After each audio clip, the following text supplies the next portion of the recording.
1000명 이상 결혼시킨 20년차 커플 매니저 이성미 매니저가 소개해 결혼한 커플들을 소개하고요. 또 결혼정보에서 만남에 도움이 되는 정보를 드리는 순서입니다. 바로 커플 매니저 다이어리 내가 만난 그 회원 시간인데요. 네. 오늘 소개할 분은 또 어떤 분일까요? 네, 제 회원들 중에 전문직을 가진 여성분들도 꽤 많으신데요. 네. 전문직 여성분들의 특징 중에 이제 결혼정보회사에서 누군가를 만나려고 할 때 말씀하시는 것 중에 하나가 같은 직종을 선호하시는 게 굉장히 좀 많아요. 네. 그래서 의사는 의사, 뭐 변호사는 변호사, 뭐 이렇게 선호하고 뭐 당연히 저희도 존중을 하는데 네. 딱 그 직종만 고집해서 만나려고 하시는 경우들이 있는데요. 이제 그러다가 좀 만남이 잘 안 되셔서 결국에 이제 제가 다른 분을 소개해서 잘 된 케이스가 있어서 좀 소개를 하려고 하는데요. 네. 이분은 이제 87년생 의사였고요. 이분 역시 그냥 저는 의사만 만날래요 하셨던 분이에요. 나이 차이도 많이 안 보시더라고요. 4살 정도 차이에 이제 의사, 뭐 그 네. 외에도 뭐 저희가 프로필 보여드리면 뭐 인상도 보시고 여러 가지 또 집안 환경 저희가 또 다 설명드리잖아요, 그렇죠? 여러 가지 조건을 고려해서 만나야 되는데 일단 의사라는 직업에서 한번 굉장히 많이 걸러지죠. 의사만 제한하면은 정말 뭐 한 100명 중에 뭐 5명 이 정도이실 거잖아요. 보통 네. 전문 직종 5% 뭐 그 정도 내외니까 거기에서 또 뭐 나이나 학력이나 직업이나 집안 환경 뭐 이런 것도 어느 정도 네. 뭐 또 그러니까 나이나 키 뭐 이런 것도 이제 걸러져야 되고 종교적인 부분도 있을 거고 하다 보니까 너무 제한이 되는데 어쨌든 이제 만남은 주선을 했어요. 몇 분 이제 의사분을 소개를 했는데 이제 뭐 거절을 당하기도 하시고 매칭해서 일단 거절을 당하기도 하시고 이제 만남을 했는데 만남 후에 또 결과가 썩 좋진 않았어요. 애프터를 못 받으시더라고요. 이제 이유가 전문직 이제 남성들도 이제 일반적으로 여성들이 선호하잖아요. 그쵸. 그렇죠. 전문직 남성들에게도 기회가 되게 많단 말이에요. 그럼 이 남성 입장에서는 이 여성분이 크게 매력적으로 다가오지 않았던 거죠. 이런 만남이 좀 반복이 되다 보니까 계속 이렇게 하면 이 여성분 그냥 이제 나이만 들고 뭔가 이렇게 안 될 것 같은 생각이 드는 거예요. 그래서 어느 날 제가 1살 차이에 이분도 뭐 남성도 전문직 못지않은 스펙이었어요. 이제 명문대 졸업하고 미국에서 이제 공부도 하고 공기업에 근무하고 있는 남성이었는데 네. 1살 차이의 남성을 소개했어요. 처음에 이제 여성분이 망설였죠. 왜냐면 자기는 의사만 만나려고 했는데 매니저가 갑자기 그냥 일반 회사원을 소개한다라고 네. 생각하니까. 근데 어쨌든 이러저러한 얘기를 해서 일단 만나보도록 했고 만나셨어요. 근데 역시 항상 이러면 또 결과가 좋은 경우들이 많죠. 그쵸, 맞아요. 네, 두 분이 이제 호감을 느꼈고 사실은 왜냐하면 남성이 좀 적극적으로 여성에게 애프터도 하고 왜냐하면 그동안은 여성분이 애프터를 사실 잘 못 받으셨거든요. 의사분들 만나셨을 때는. 근데 이제 남성분은 여성분이 되게 좋았나 봐요. 그러니까 네. 적극적으로 관심을 표시를 했고 여성분들 이제 그게 싫지 않았죠. 당연히. 그래서 두 분이 이제 잘 만나셨어요. 그리고 한 2, 3개월 정도 지났을 때 이제 안부차 이제 교제가 어떻게 잘 되고 있는지 해서 이제 연락을 했는데 여성분이 얘기를 하는 거예요. 사실은 한 2주 전 정도에 남성이 프로포즈를 했대요.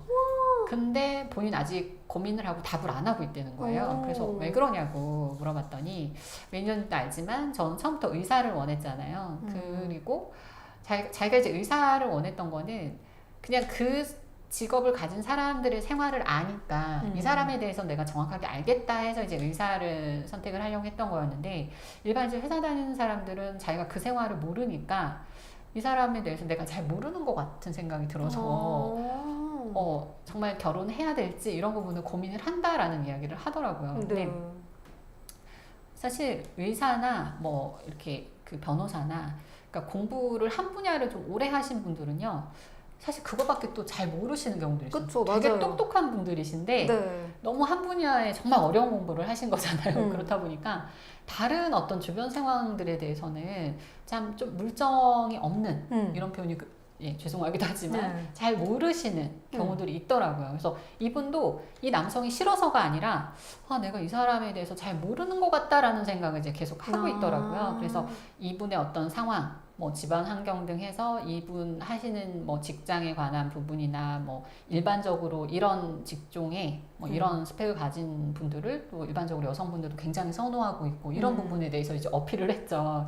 근데 여성분도 이제 남성이 호감은 가는데 단지 자기가 생각했던 처음에 그 배우자의 상이 아니었기 때문에 고민을 하고 있었던 거였고 어쨌든 제 말을 듣고는 그럼 조금 더 이 사람에 대해서 진지하게 좀 생각을 하고 결정을 하겠다 하셔서 뭐 지금도 잘 만나고 계시니까 아마 네. 조만간 좋은 결정을 하지 않을까라는 생각을 합니다. 네.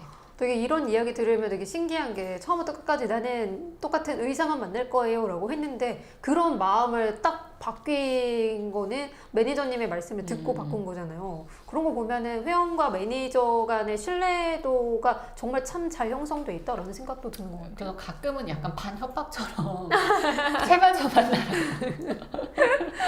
이 사람 안 만나면 좋은 사람 소개 안 할 거예요. 막 이렇게. 네, 농담이고요. 뭐 어쨌든 거의 뭐 이렇게 떠밀듯이 나가게 네. 하는 경우들도 간혹 있기는 한데 그런 경우는 저도 확신이 있으니까 하죠. 그쵸, 만약에 맞아요. 뭐 상대가 뭐 의사는 아니지만 정말 다른 부분이 정말 사람도 좋고 뭐 성실하고 이런 부분이 제가 어느 정도 확신을 하니까 소개를 했던 거였고요.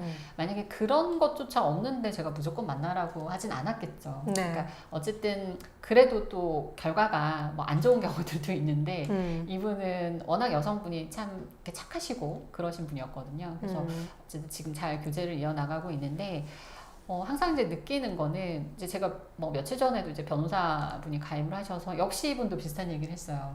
변호사면 좋겠다. 왜냐하면 이제 이분은 좀 많으니 나이가 이제 조금 더 많으신데 네. 이렇게 여러 사람을 이제 주변 선도 있고 만나왔을 거잖아요. 근데 만나면 이제 뭔가 이렇게 대화가 안 통한대요. 그러니까 얘기가 잘 안 된다는 얘기를 되게 많이 해요. 진짜요? 뭔가 그냥 편안하게 대화가 이어졌으면 좋겠는데 그런 게 잘 안 된다라는 고민을 하면서 이제 그러면서 직업적인 부분을 생각을 하더라고요. 같은 일을 하면 뭔가 공감대가 있으니까 얘기가 더 잘 돼서 더 친해지고 금방 뭔가 진전이 되지 않을까라는 생각으로 그냥 막연하게 같은 변호사면 좋겠다 이런 얘기를 또 하시는 분이 계셨는데 이분도 제가 변호사만 소개하지 않을 겁니다. 제 소신대로 좋은 분들 열심히 소개하겠습니다. 네. 근데 제 주변에도 보면은 같은 직종을 선호하는 사람들이 있긴 하거든요. 근데 진짜 다 똑같이 이렇게 얘기해요. 자기 직업에 대해서 이해를 제대로 잘 못 해줄까봐 혹은 대화가 잘 안 통할까봐 그렇게 걱정을 하는데 그런 친구들은 저도 되게 정반대의 직종을 소개를 해줬거든요. 그럴 때 오히려 더 잘 만나는 거예요. 그래요. 재밌잖아요. 내가 모르는 분야에 대해서 맞아요. 서로 얘기도 나누고 이러면 더 재밌을 수 있죠. 네, 그래서 좀 뭔가 그런 생각에 갇혀있는 분들은 조금은 깨서 나오셨으면 좋겠다라는 생각이 듭니다. 이렇게 전문가가 이야기를 하잖아요.